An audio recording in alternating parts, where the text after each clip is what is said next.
I'm attempting to watch 1,000 games of football before the end of the 2026 FIFA World Cup. I'm going to be ranking every single one to find out which game is the greatest of the season.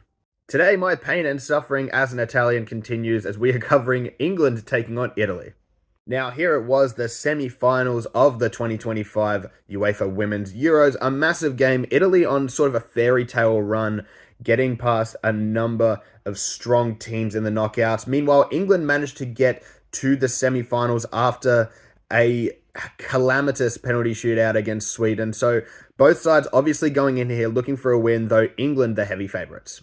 Despite some early pressure from the English team in which they couldn't find an opening goal, Italy would actually strike the lead first, 32 minutes in, when a ball was pulled back across the box, finding the feet of Bonansea, who despite a poor first touch managed to blast the ball into the roof of the net to make it 1-0.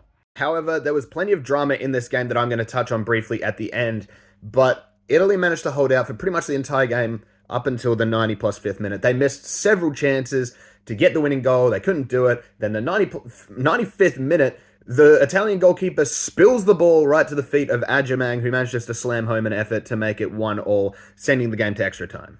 Drama would strike in the 115th minute when a ball into the box would be dealt with by Italy, but the result would be a penalty after Beth Mead was supposedly dragged down by an Italian defender, though replay showed that they were both grabbing at each other, which normally negates a foul. However, VAR did not agree with that statement, and England were given a penalty, which a lot of people are viewing as soft. I have to agree with that, to be honest. Maybe not soft, but maybe just stupid in the fact that they were both grabbing at each other, so I don't know how you give a penalty there. Regardless, England would step up for the penalty. It would be saved, but it would be turned in on the rebound by Chloe Kelly to give England a 2-1 lead, in which they would ultimately run out the winners. Now, you guys can call me salty all you want, and by all means you should, because I am fucking pissed at the moment. But I find it very convenient that England get a number of calls going their way, especially that penalty going through a VAR check as well. And also the fact that England gave away 22 fouls during the game and only received 2 yellow cards, whereas Italy gave away 9 fouls and received 3.